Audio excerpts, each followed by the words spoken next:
আসসালামু আলাইকুম। আজকে আমি রান্না করব দেশি মুরগি দিয়ে কাঁঠালের বিচি। আমি ধুয়ে সব দিয়ে দিচ্ছি আর এখন মশলাগুলো অ্যাড করব। এখানে আমার সব মশলা দেওয়া হয়ে গিয়েছে। এখন চামচের মাধ্যমে এটাকে ভালো করে নাড়িয়ে নেব। হালকা একটু পানি দেব কষানোর জন্য।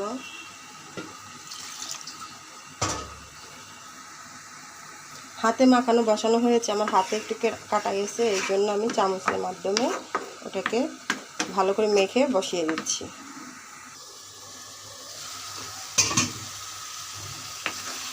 এখন আমি ভালো করে কষিয়ে নিতে হবে, এখন লেগে যাবে, একটু পরপর নাড়া দিতে হবে।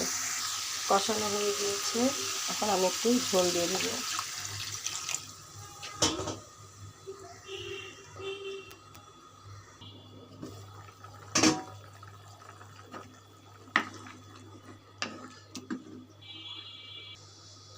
হাই বন্ধুরা, আমার দেশি মুরগির রান্নাটা যদি আপনাদের ভালো লাগে থাকে আমাকে ভালোবাসা দেবেন। সবাই সুস্থ থাকবেন। আল্লাহ হাফেজ।